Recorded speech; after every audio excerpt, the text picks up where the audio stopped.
This episode is brought to you in partnership with the Colorado chapter of the Nature Conservancy and TNC chapters throughout the western United States.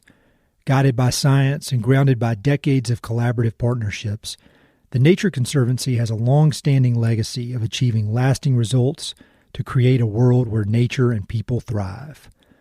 During the last week of every month throughout 2025, Mountain and Prairie will be delving into conversations with a wide range of the Nature Conservancy's leaders, partners, collaborators, and stakeholders, highlighting the myriad of conservation challenges, opportunities, and solutions here in the American West and beyond. To learn more about the Nature Conservancy's impactful work in the West and around the world, visit www.nature.org.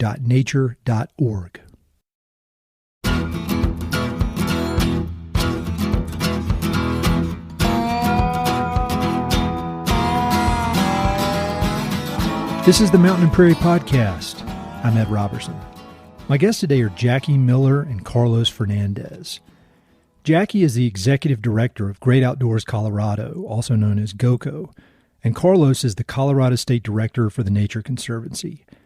Both are highly respected leaders in Colorado's conservation community, and they played pivotal roles in shaping the state's approach to protecting land, water, wildlife, and outdoor access. While Carlos has joined me on the podcast several times before, this is Jackie's first appearance, and I was honored to have them both on to discuss one of the most significant conservation developments in recent memory. Just a few weeks ago, the state of Colorado announced the launch of its outdoor strategy, a comprehensive, collaborative roadmap designed to align the state's conservation, outdoor recreation, and climate resilience efforts for decades to come. Developed through years of planning, dialogue, and consensus building across hundreds of organizations and communities, the strategy addresses some of the most pressing challenges facing Colorado's landscapes and communities. It's not just a plan, it's a shared vision backed by actionable goals, clear metrics, and powerful tools for implementation at the local and statewide levels. In this wide-ranging conversation, we discuss the origins of the strategy, the urgency behind its creation, and the unique collaboration process that brought it to life. Jackie shares how GOCO's long-standing community partnerships and flexible funding model position the organization to lead at a statewide scale, while Carlos explains how the strategy dovetails with the Nature Conservancy's science-based goals and priorities. We also explore the strategy's North Star goals, the innovative resource hub that supports on-the-ground action, and the importance of regional implementation and tribal engagement. It's a timely, inspiring look at how Colorado is setting a national standard for coordinated, community-driven conservation. Hope you enjoy. All right, Jackie and Carlos, I've been looking forward to this conversation for quite a while, and I was telling Carlos before Jackie signed on that I had obviously heard about Colorado's outdoor strategy, and I'd seen that it had been announced, but I didn't fully appreciate what a big deal it was until I really dug into it. And so I'm excited for all the listeners to get a chance to learn more about it, especially from y'all. I thought maybe we could start out with just intros. I think anybody who's in the conservation world knows both of y'all, and then Carlos has been on the podcast a few times. But could we start with Carlos? And Carlos, could you just give a brief intro of who you are and what you do? Happy to. Thank you, Ed. Thanks for the opportunity to be able to connect the three of us with Jackie today. I'm Carlos Fernández. I am the Colorado State Director for the Nature Conservancy. We have been in Colorado. Next year is going to be 60 years. We have been conserving land, water, forests, climate, and urban conservation, and super excited about the discussion on the Colorado strategy. Great. And Jackie, can you tell a bit about yourself and what you do? Yeah, so I am Jackie Miller. I'm the Executive Director here at Great Outdoors Colorado. I've had the privilege of serving Colorado through Great Outdoors Colorado for nearly 20 years, and very excited to be here today to share the good word of the Colorado's outdoor strategy. And Jackie, I think not a episode goes by where I'm talking with people in Colorado who are in the conservation world that they're not praising GOCO in kind of every different way you could possibly praise it. And GOCO's just been such a great partner.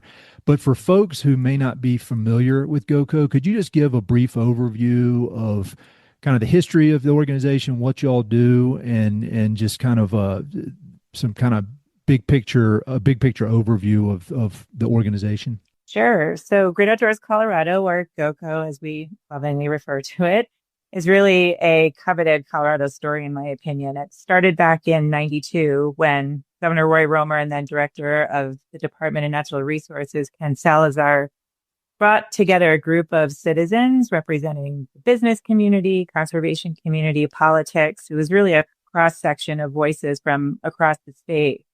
The big question they were trying to answer at that time was, how do we sustain and enhance Colorado's outdoor resources as our population continues to grow? So a question over 30 years ago that very much resonates with us today. At that time, Colorado was seeing rapid development, and there was real concern about how to protect our natural landscapes and outdoor spaces that define our way of life here. And the idea they landed on was bold, but pretty simple: to create a trust fund fueled by the Colorado Lottery to permanently dedicate funding to the outdoors.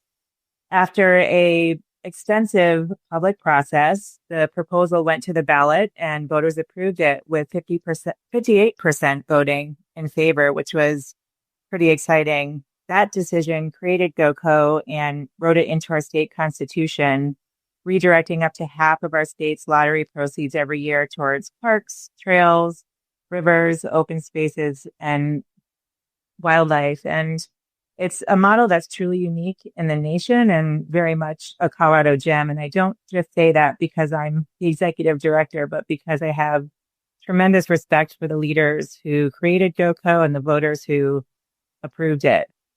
Since 92, we've invested over $1.4 billion in more than 5,500 projects across all of Colorado's 64 counties. We work with partners to conserve land and protect waterways, to build parks and trails, and fund youth programs to connect more kids to nature. And I would say what's most powerful about GOCO's mission is it's very broad by design, and that flexibility really allows us to meet Colorado's ever-evolving outdoor needs. And I think what makes it so impactful is our collaborative approach. We really value deep partner relationships. Those relationships are at the heart of who we are as an organization and what we do. And it's through those trusted relationships that we continue to learn from our network and evolve our strategies and approaches to ensure really that our resources are being put to the highest and best use for Colorado, and that we're showing up as a funder in the most supportive and accessible way. Well, and I can speak firsthand from that partnership aspect. When I was at Palmer Land Conservancy, we were lucky enough to get funding from GOCO on several projects I was working on, and it was a very unique relationship because we could get on the phone and really strategize with your team and figure out how is the best way for us to frame this project? How does it fit with larger goals? And so it was one of the, sometimes funders can just kind of give you the money and tell you what they want you to do. And I felt like y'all were just as much a thought partner as you were a funding partner. And so I firsthand really benefited and learned a lot from working with y'all. Would you mind telling a little bit about your personal background and how long you've been there? Because I know you're a longstanding member of the Colorado conservation community. You've been at GOCO for quite a while. How did you initially end up there, and what was your kind of evolution to being the boss? Yeah, I was hired back in 2006 as the executive assistant to then the executive director and GOCO board, and immediately fell in love with GOCO in Colorado. I was fresh out of New York City at the time and hadn't really spent much time in the West. And through GOCO, really had the privilege of seeing some of the most beautiful landscape our country has to offer and meet some of the most interesting people. So it's been a while. I'm pushing 20 years, which is kind of crazy to say. Folks might call me a hanger-on. I don't know.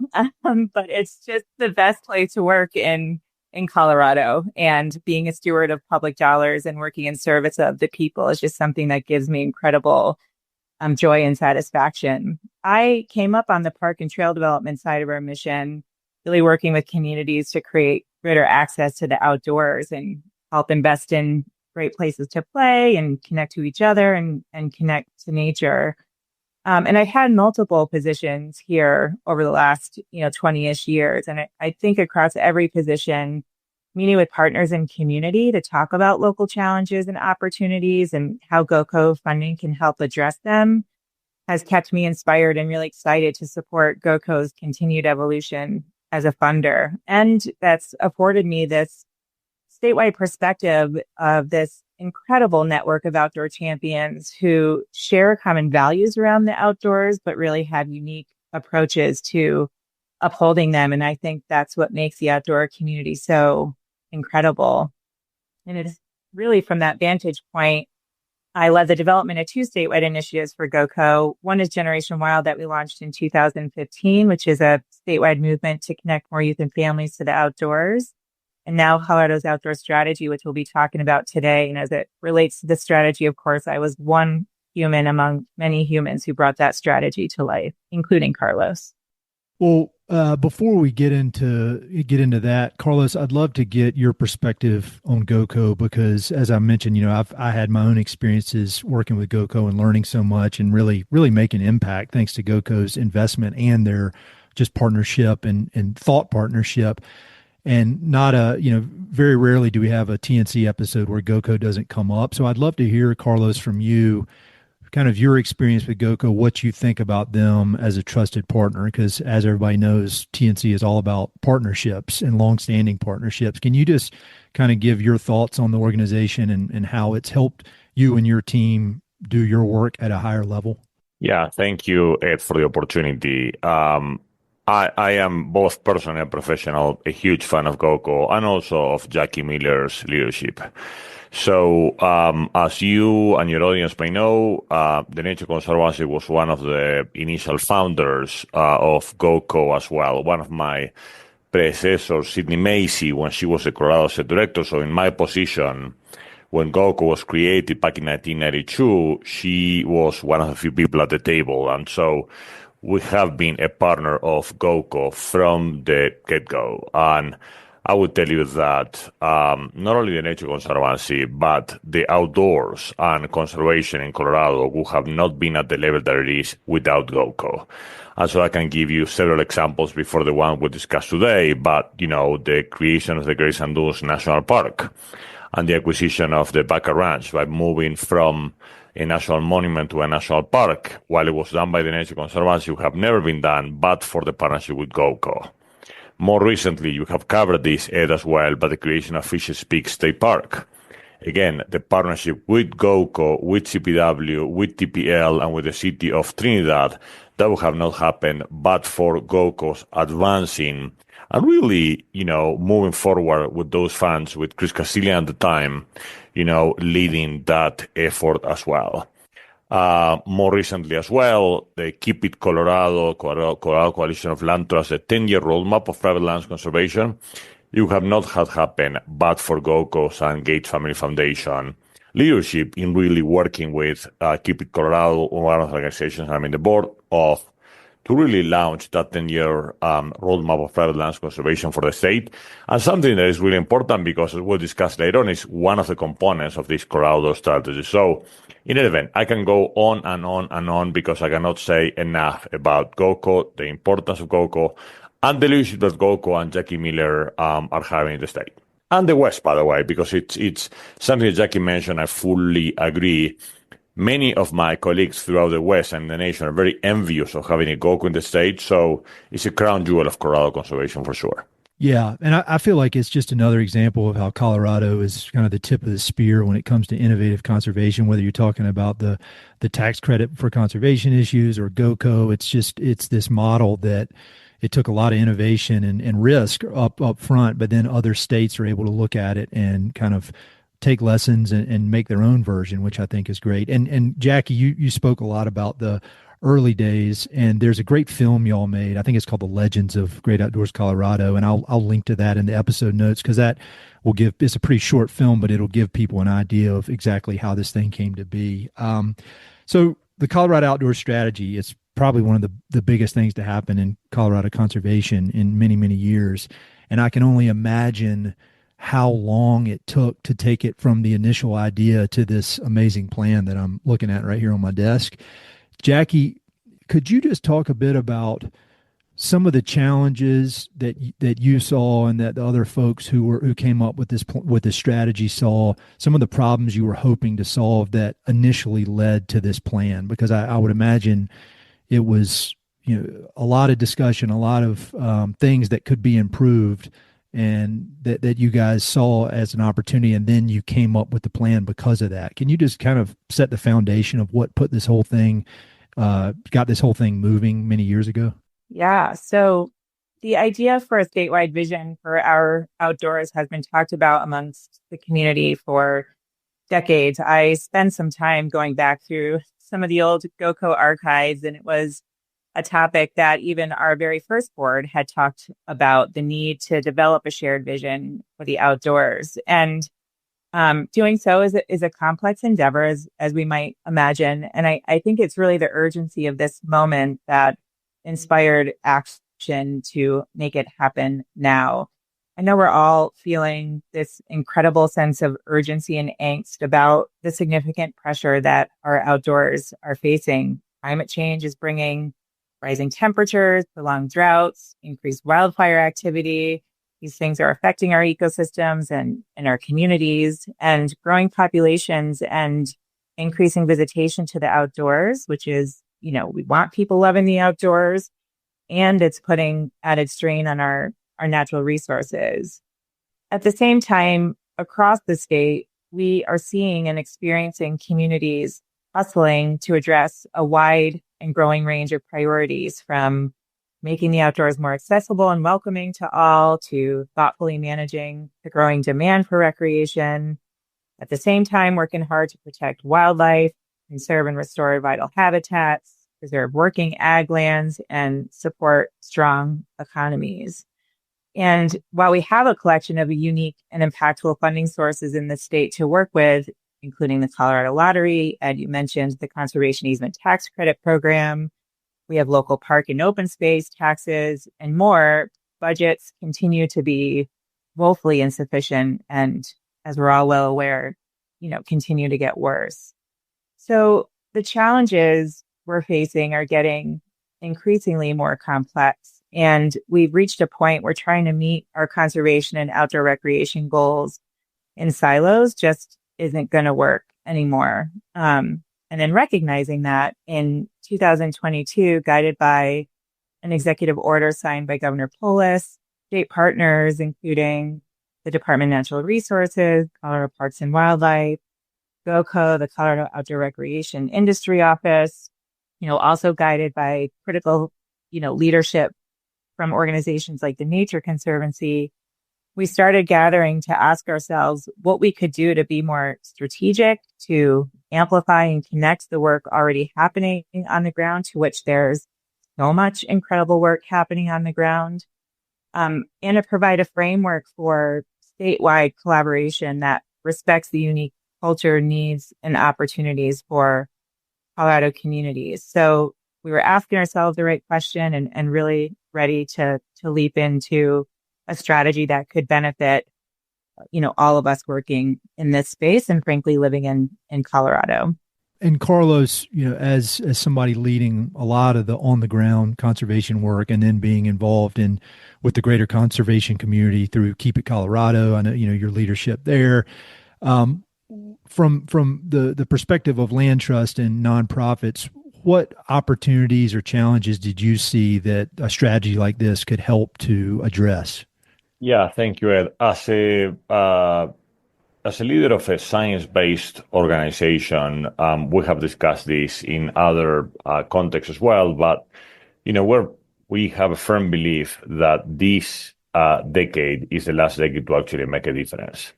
And we don't have many more years to come from the climate perspective to make a difference. And I think Jackie shared it, and I agree with her. There is a lot going on in Colorado. There's many different efforts, but we don't have the resources to literally not be focused on, very important outcomes, and we don't have the time or the people to be able to do it. And so this, from my perspective, provides a tremendous opportunity for conservation, climate resilience, and outdoor recreation to really guide the future that those areas will be in Colorado, and also the funding, the partnerships. We need to be less focused on the next few years to make a difference once again on conservation, climate resilience, and outdoor recreation. And this is, from my perspective, a big part of how will that be developed. The same way that Colorado back in 2015 launched very proudly the statewide water plan, I think it is the time now to be able to be all hands on deck effort to get behind the Colorado strategy. Once again, Colorado is taking this at the larger statewide level, and all of us need to get behind this. Otherwise, again, we don't have the time, the resources, to be able to literally achieve the very ambitious goals that we have at the Colorado strategy. So, Jackie, I got a big question for you now, but I'll preface it by saying I'm going to link to both the executive summary of the strategy and then the entire document so people can download it and check it out for themselves. But can you give a summary from in your words of what is this thing? What is it? How does it work? What's so groundbreaking about it? And you could probably talk for 2 hours about that. So sorry for dumping that question on you. Ed, I really appreciate that recognition that this is a challenging body it's of work. one single sentence, and you could talk for hours. A very challenging body of work to communicate succinctly, but I'm going to try again. And thank you for linking the strategy and the executive summary so folks can get in there and really see for themselves what the strategy is all about. So what it is a statewide vision and action plan for conservation, outdoor recreation, and climate resilience. It recognizing that these three priorities are interconnected, very much like the health and well-being of our landscapes, our people, our communities. It's really designed to bring together everyone who cares about Colorado's landscapes to work toward a shared future where our people, our lands, waters, wildlife, and communities thrive now and for future generations. I would say one of the most defining features of the strategy is how deeply collaborative it is, not just in theory, but in how it was created and really how it's meant to be carried out. From the very beginning, this wasn't a top-down mandate, and people were concerned about that at the start of this. But over time, I think we proved that the strategy was really shaped through ongoing conversations with hundreds of people across the state, from state and local governments, federal agencies, tribal leaders, ranchers, conservationists, outdoor business, and rec advocates. From our perspective, that kind of broad and inclusive engagement is what gives the strategy its strength and its durability over time. And just as importantly, the strategy really isn't a one-size-fits-all approach. It's regionally rooted. It recognizes the incredible diversity of Colorado's landscapes and communities and gives local voices a central role in shaping how the strategy plays out on the ground. A good example of this is Colorado Parks and Wildlife has what's called a regional partnership initiative. And this includes local coalitions made up of a diversity of interests who are coming together to work in their own regions to identify their own outdoor priorities and challenges and building local plans that really reflect the unique mix of conservation needs, rec goals, cultural values, economic realities, et cetera. And these plans very much informed the development of Colorado's outdoor strategy, and these partnerships are going to be key players to implementing the strategy and driving its success. The strategy provides both shared vision and tools and resources like data, mapping, and other funding alignment to help support regional partnerships and other local entities to help shape their work on the ground and help kind of get all boats rowing in the same direction towards these larger goals.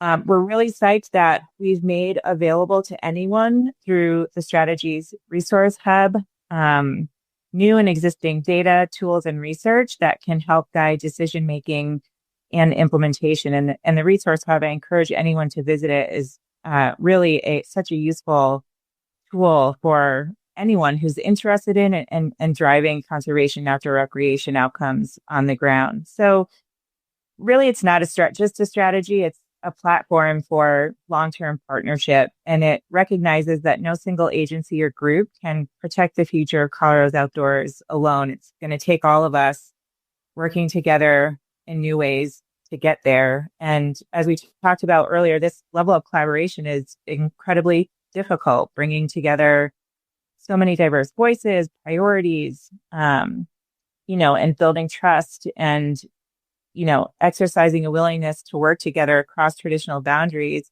is hard. And that's likely why it hasn't happened at this scale before, but it's really what makes this strategy so groundbreaking and powerful. Well, I love, when you read it in detail, both the content and just even the tone of the way it's written is so collaborative and really complimentary of everybody who's been doing so much work. And I think, if I remember correctly, on the second page, there's a part that says this strategy is not intended to be another plan. It's just a way to align all the existing plans, which I think is so smart. And, you think about all the different conservation organizations, in the end, I think everybody wants basically the same thing. And they, you probably agree on about 85% if you think about the Venn diagram of every single conservation organization. And so it's a really smart thing to try to focus in on those points of agreement and overlap. And so that brings me back to you, Carlos. We had a podcast conversation a while back about TNC's strategic plan and the sense of urgency and really just this roadmap that TNC built to accomplish some very, very, very ambitious goals in the next few years. And so I was curious how that plan aligns with this plan and how this plan will help you guys to achieve these ambitious goals that you've set. Yeah, it's a great question, Ed, and I will tell you how it overlaps perfectly, not only for TNC, but for many others. And I would like to complement the great description that Jackie made of the Colorado strategy, because, for example, from the private lands conservation perspective, the Colorado strategy incorporates the Keep It Colorado 10-year roadmap for private lands conservation. So it's not only what the Nature Conservancy goal is, or what TPLs or Colorado open lands or cattlemen's or palmers, you name it, is actually how all of our plans under the Keep It Colorado 10-year roadmap can be reflected into that. The other area that, as you know, we have taken very seriously at the Nature Conservancy is tribal engagement. And I would tell you that one of the things that makes us really excited about this is the fact that there is an entire approach to the Colorado strategy led by one of Nature Conservancy trustees, Ernest House Jr., as well as Regina Lopez-Waxcan, really incorporating, and Stacy Coleman from DNR and others, but it's really incorporating a tribal voice and a tribal perspective to Colorado strategy, which is something relatively new for Colorado as well. And as we all know, really important as well. The third area that I would like to highlight is the resilient and connected landscapes science approach that the Nature Conservancy brings to both land and water. That is one of the many sources of this kind of climate resilience conservation outdoor creation plan called the Colorado strategy. So again, we cannot be more excited about it. We are 100% committed to make this a success and also to work with others, to bring others on board, because we believe it's a fantastic opportunity for Colorado, for the West, and for the planet. Jackie, another thing I loved about the plan is that even somebody like me can understand very clearly and quickly exactly what the goals are and what is trying to be accomplished. One time I heard in a movie, somebody said, could you please explain it to me as you would to a kindergartner or a golden retriever? And I feel like this plan just really breaks it down so that everybody can understand it. I was curious if you just give an overview of some of the objectives. I know there's some parts in there that you guys refer to as the North Stars, just some kind of major objectives and goals of the plan. And then I'd be interested to know how you think about measuring success, because there's so much going on here. And as we discussed, so many different organizations that are going to be using this strategy to kind of align their work. How do you think about the major objectives and then kind of measuring success as you move forward? Great. So yeah, I'm happy to kind of highlight the three interconnected North Star goals that are really kind of the guiding priorities that shape the work ahead. First, there's climate resilient conservation and restoration, which is about protecting and restoring Colorado's lands, waters, and wildlife in ways that can stand up to the pressures of climate change, population growth, and other stressors. It's really about making sure our ecosystems and our working lands are healthy, connected, and able to thrive into the future. The second goal is exceptional and sustainable outdoor recreation. And a big part of this goal is making sure our outdoor experiences are not only high quality, but also accessible, inclusive, and equitable, which means creating opportunities for all Coloradans to connect with nature while managing that recreation in a way that reduces impact on the land and supports local communities. And the third is coordinated planning and funding, which is about aligning conservation and recreation efforts across agencies, regions, and partners, and using shared data, inclusive processes, and smart funding strategies to get better results at larger scale, to Carlos's point earlier. And, you know, all eyes are on implementation of this strategy. We've really been hustling for the last 2 years on strategy development. And once we launched it, we realized, wow, the work is really just getting started right now. Making sure that we bring this strategy to life is obviously critically important and high priority for all of us who have spent so much time working on this. I'd say as it relates to metrics, the strategy includes 9 specific objectives and 33 actions that are designed to be measurable and trackable over time. It really puts a strong emphasis on data-driven decision-making and accountability to ensure that all of this planning actually translates into real action and impacts on the ground. And by using the mapping tools we have available in those shared data platforms, these provide us opportunity to monitor progress across the state and get a clearer picture of how well working together to advance our goals and objectives.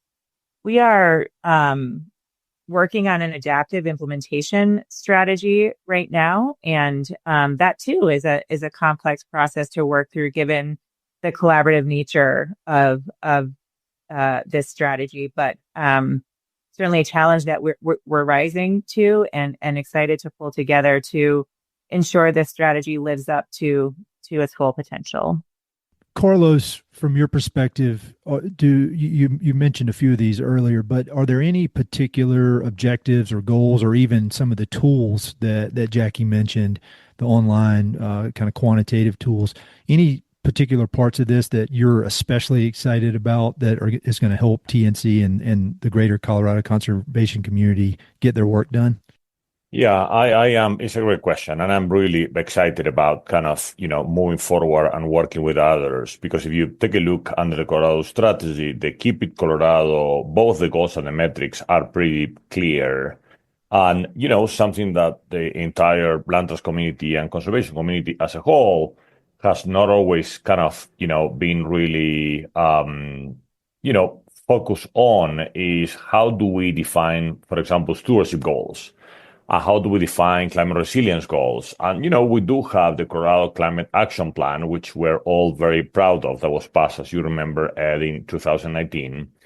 But, we have a roadmap, and so we are advancing that. And how those different elements of that really can connect with each other, that is what I'm also excited. And the outdoor recreation piece, I am also very excited. I have been very open, and I was having a conversation here in Telluride yesterday with Connor Hall, for the Colorado Outdoor Rec office, that, it is very important that we're all aware that there is no outdoor recreation without the outdoors. And someone, Travis Campbell, that leads the Eagle Creek, he used to be in the fly fishing industry before, and he used to say something that I would remember, which is, no fish, no fishing, no me. And I do remember those words very well, because connecting the fact that, we cannot recreate in a place like Colorado without doing conservation. So those two need to go together. And I think this plan makes kind of the invisible visible by connecting both and making sure that we have very clear and measurable goals. So, as once again, a science-based organization and metrics-based organization, the Nature Conservancy is very excited to be able to support that and work together to achieve those goals. Well, and then I've got a question for both of y'all, and maybe Jackie, maybe you could go first. And you alluded to this a second ago. In a lot of ways, planning and creating a really good plan is very, very difficult. But then when the plan is complete, like you said, then the work, you're kind of at the starting line, and then you can get going, and the real work begins. And I'm curious, just as leaders of such big and big and kind of powerful organizations that do so much great work. As the leader, it's your goal to come up with a strategy, and then it's also your responsibility to make sure the strategy is executed. And so with this plan in particular, this strategy in particular, Jackie, how do you create a sense of urgency and a sense of kind of responsibility so that you actually start executing it? Because that's a big jump. And in some ways, it's almost two completely different skill sets, planning versus executing. And both of y'all have proven that you're really good at both. But I'd love, just from a leadership perspective and then from a perspective of this plan in particular, how are you thinking about this big shift from thinking and planning into straight up action?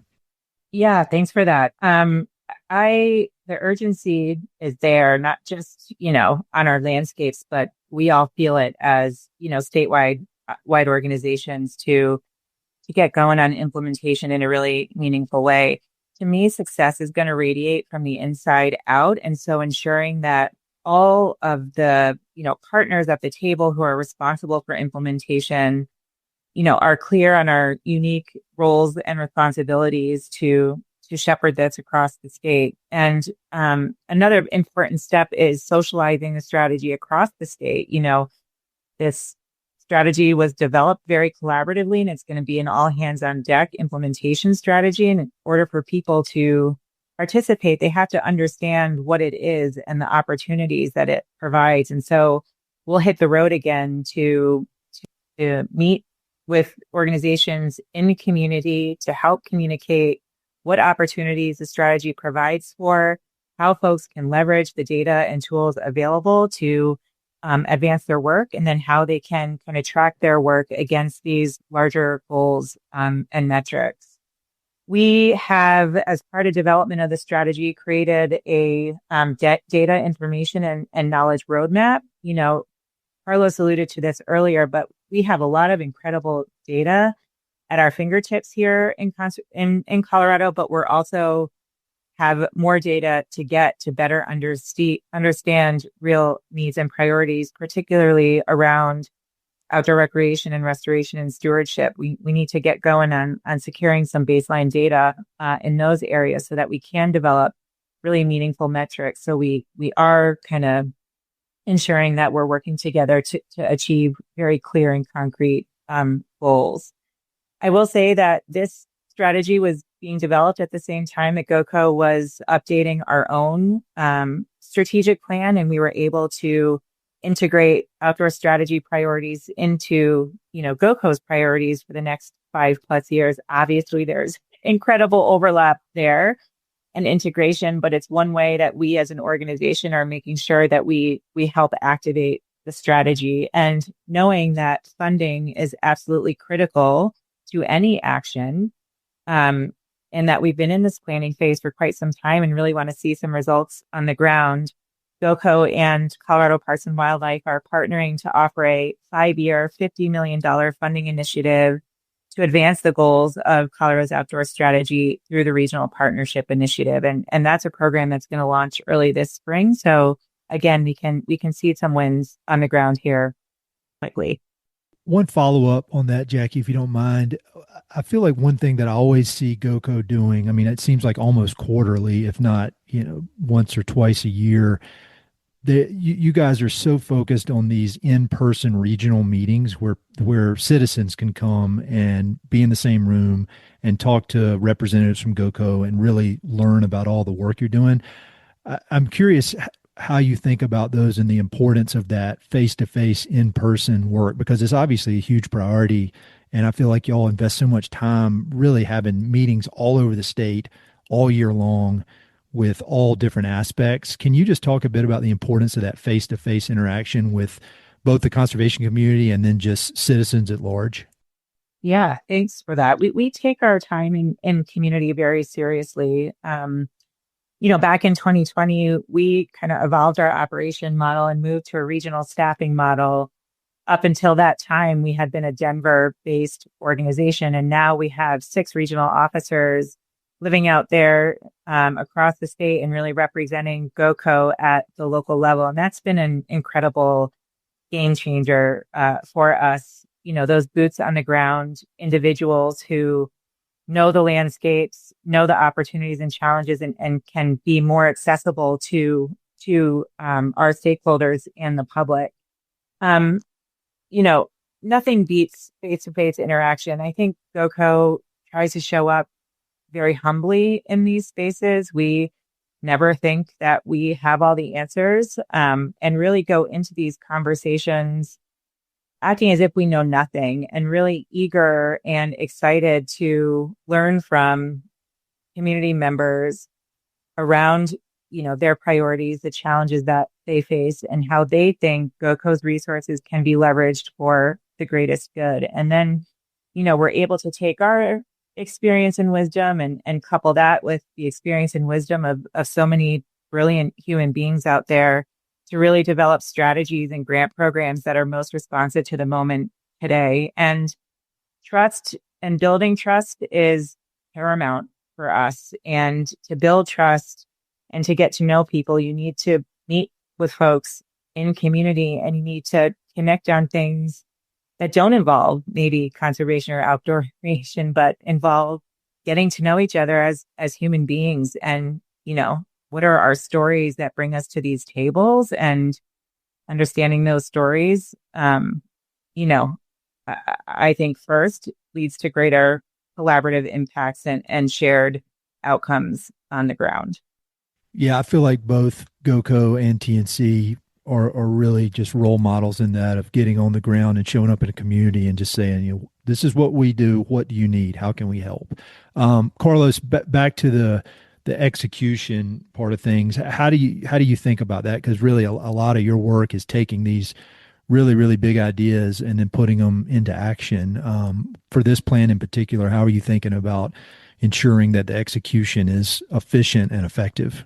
I think it's really important, and it's a very it's a key question, and that's why I have been putting a lot of emphasis on the areas where the Nature Conservancy can make a difference on that level of implementation. And for example, this week in Gunnison, it was the summit meeting of Keep It Colorado. We have a new executive director, Robin Paulecas. We're all excited, starting June 2nd.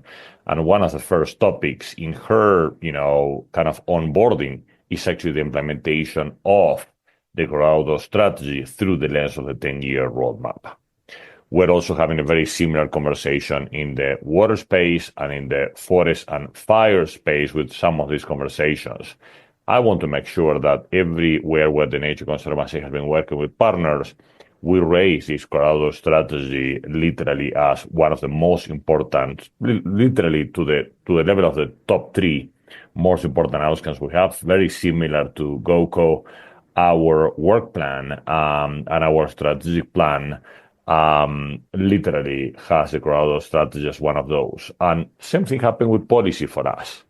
We had, before the end of the legislative cycle, we had a meeting with several legislators, and the Colorado strategy was one of the top 3 strategies that we literally brought, in fact, to all of them. I'm here in Telluride, in Southwest Colorado, and this is a topic for conversation. Next week, we have the Colorado Outside Festival in Denver as well. I'm making sure that the Elevate Outdoors conversation on Thursday will have the Colorado strategy as one of the 3 most important topics. And again, this program, Ed, of yours as well, Mountain and Prairie, what we are discussing today and the support we're getting from you to really widespread this, and requiring a call for action to me is an all hands on deck, that all of us will be proud, and it's all of our success and all of our failure if this doesn't move forward. So we have one of those, once in a lifetime opportunities to make this happen, and I think the momentum is now. One way I like to look at all these conservation initiatives and think about it is I think about it from the perspective of kind of the average Coloradan who, let's say somebody who lives in Denver, let's say like a family that's maybe a lawyer and a construction worker. And they love Colorado. They love the outdoors on the weekends. They go out and enjoy it. They love local food. They live in Colorado because they love all the things we do, but they're not on the inside track of all this conservation stuff.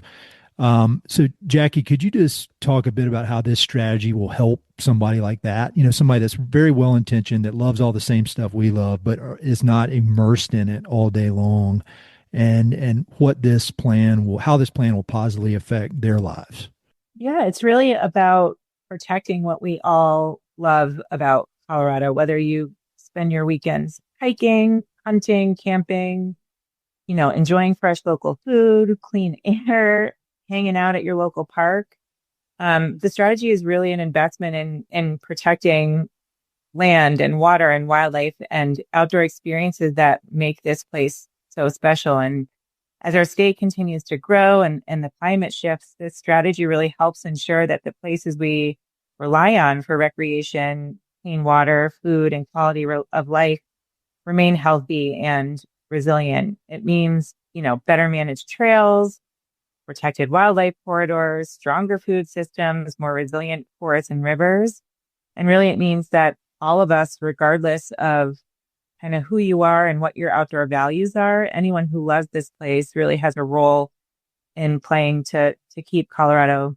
And then kind of a larger question for both of y'all, as I mentioned, this plan is so in depth, and we could spend hours talking about it, but I've asked my questions here, but I'm curious if there's anything that I did not ask, that any particular parts of the program or stories from how it got created, kind of plans for the future, anything that you want to highlight specifically that I did not ask you, because there's so much in here, and I'd love to know if there are any other parts. And Jackie, you could go first.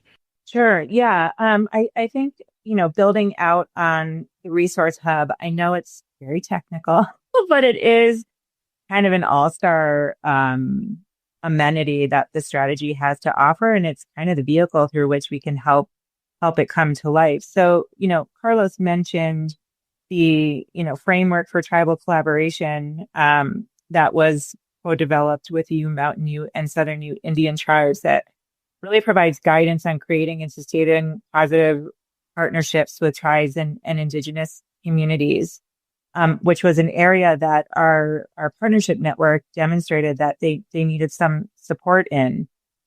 Some other tools you'll find on the resource hub are an equity, diversity, and inclusion guide.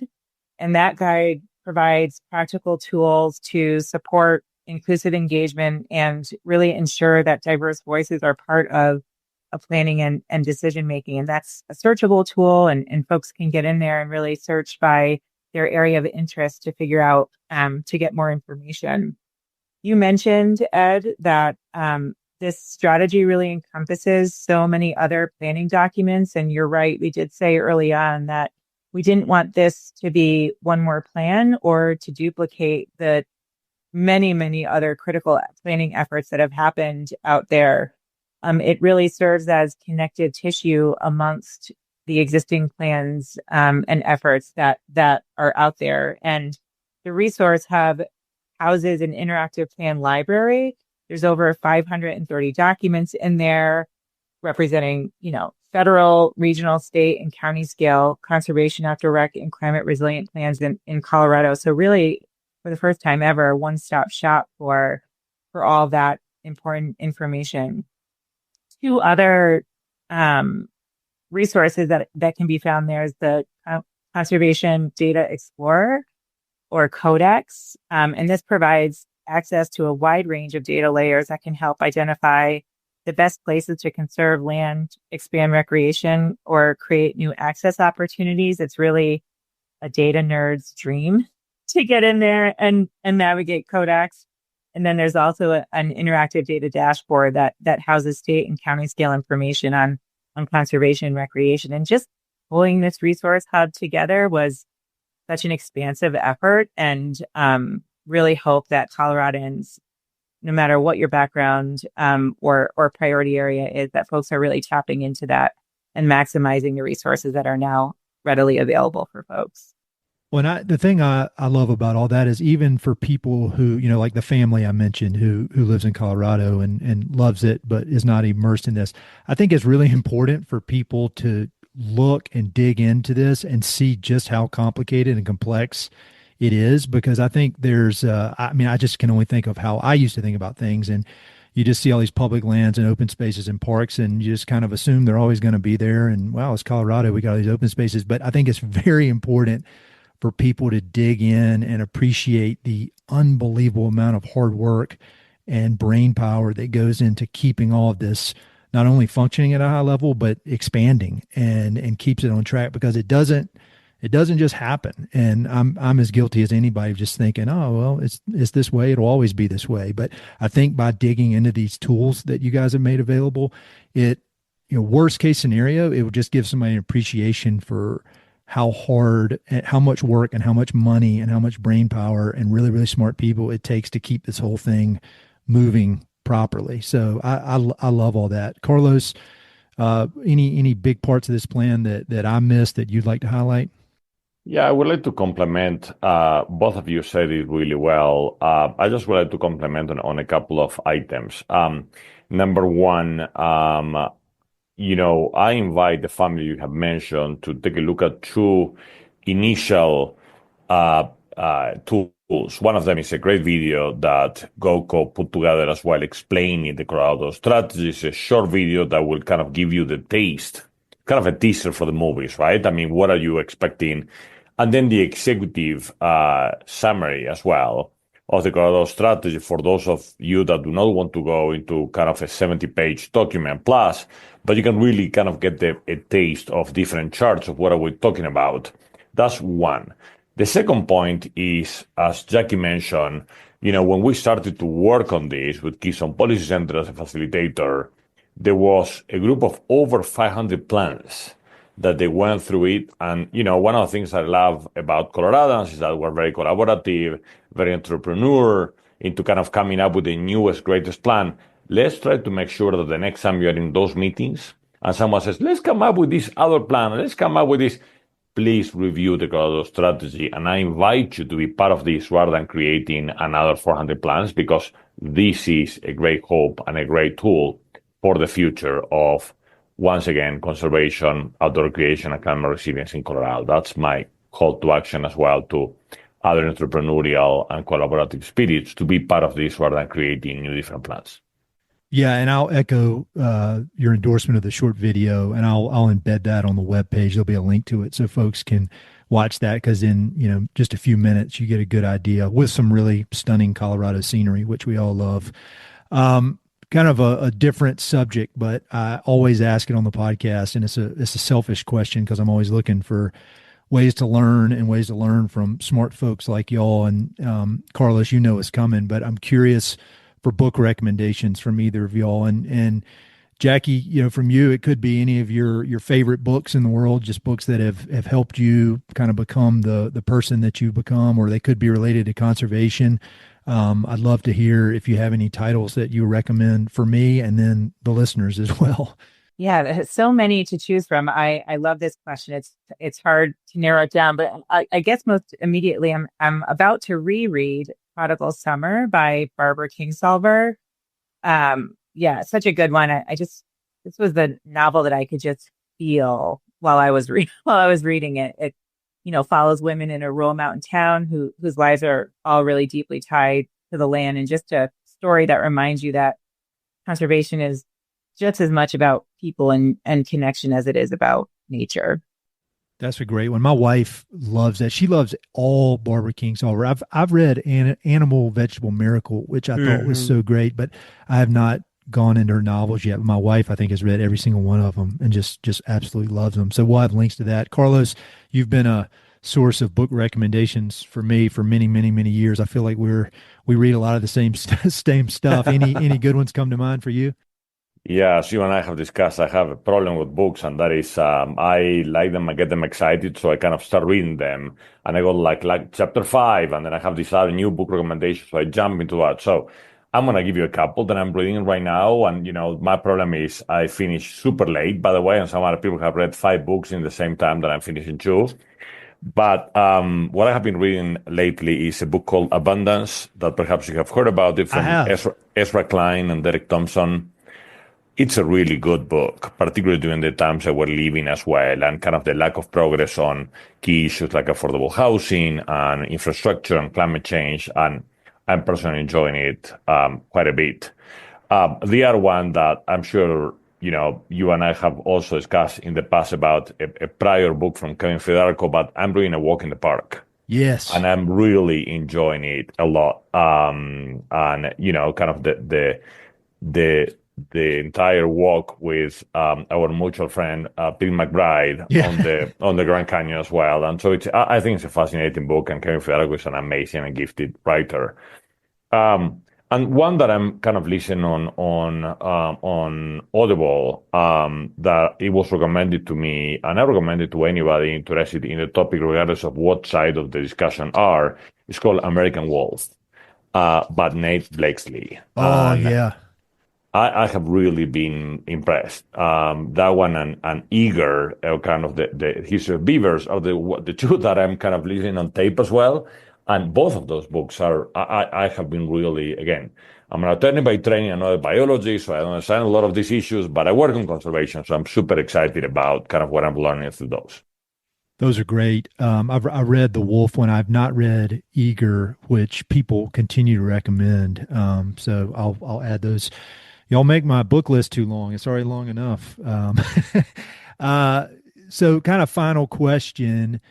I'm always just amazed that I get to talk to folks like you on this podcast. The whole thing is just so crazy, and I've learned so much over the years. And so I always like to wrap it up with kind of any words of wisdom that you guys can impart to both me and the listeners. You're working on so many important projects, and both of y'all, what I really admire about both of y'all is that everything you do is so collaborative, and you come into these conversations with a sense of humility and curiosity. And the record shows that you've really been able to have great impact, and that approach works. And so maybe Carlos, I'll keep it with you. Any kind of final words of wisdoms or ways that you'd like to wrap this up? Yeah, I would like to read a quote that someone shared with me from Paul Hawken, your Project Blue Down, and others that you have heard, Ed and Jackie. And the quote goes that when I'm asked if I am pessimistic or optimistic about the future, my answer is always the same. If you look at the science about what is happening on Earth and you are not pessimistic, you don't understand data. But if you meet the people who are working to restore this Earth and you are not optimistic, you don't have a heart. And this literally has been a quote that I have been thinking a lot in the past few weeks, and certainly during the recent launch of the Colorado strategy. And I am optimistic about the future because of the Colorado strategy, because of the people working behind it, and because of this great state of Colorado. I think we can make a difference. We must make a difference, if not now, when, and if not us, who. So super excited about this. And once again, thank you very much, Ed and Jackie, for this great opportunity. I love that quote. Jackie? Yeah, I think if there's one takeaway I hope listeners leave with, it's that Colorado's outdoors are for everyone, and protecting them is going to take all of us, whether you're a lifelong conservationist or someone who loves picnicking at your local park on the weekends. Just reiterating that we all have a role to play. And the strategy is really about people coming together across our differences to build a future that we all can thrive in. So just encourage folks to stay informed, to stay engaged, and most importantly, stay connected to each other and the places that you love. Well, as usual, super inspiring. I just really, really, really appreciate, first of all, y'all's time talking to me and explaining all this stuff and making it so interesting and exciting and actionable. But really, just when you back out and zoom out a little bit, just all the work that y'all and your teams do, it's so important. I moved out west to enjoy all these big outdoor spaces, and I very clearly understand now more than ever that it doesn't just happen, and it's the result of lots and lots and lots and decades of hard work. So thank you so much, and I really, really appreciate it. Thank you, Ed. Thank you very much. Hey, it's Ed again. Thanks so much for listening to the podcast. I know your time is valuable, so it means the world that you spend it listening. If you want to support the podcast and help it to continue to spread and grow, there are a few ways you can help. Number one, pass it along to a friend or share it on social media. Word of mouth recommendations are the most powerful way for ideas to spread, so I'd love it if you could share the podcast with a few pals who might enjoy it. Number two, you can go to Apple Podcasts and give it a 5-star review. Good reviews encourage the Apple overlords to suggest the podcast to others. So there's a link in the notes if you'd be so kind as to give it 5 stars. Number three, you can support the podcast financially via Patreon, and there are exclusive benefits for those who do, including a monthly behind-the-scenes newsletter, Mountain and Prairie stickers, live and recorded video chats with podcast guests, and much more. Number four, I've also got 2 emails that I send out. The first is my weekly email called Good News from the American West, which I send out every Wednesday. It's only positive news, something we can all use a little more of these days. And my other email is my bi-monthly book recommendations email. One email every other month with 5, 6, 7, or 8 books that I've recently read and highly recommend. The thousands of people on both of these lists will vouch for me. No spam or other funny business. And number 5, finally, check out my online store for Mountain and Prairie stickers, shirts, and coffee mugs. I've got some really cool designs from Western artists with more on the way, so head to mountainandprairie.com/shop to check it all out. I'd love to connect with you. I'm on Instagram and LinkedIn, so look me up on either of those platforms by my name or through the links on my website. All right, that's it. Thanks so much for your support.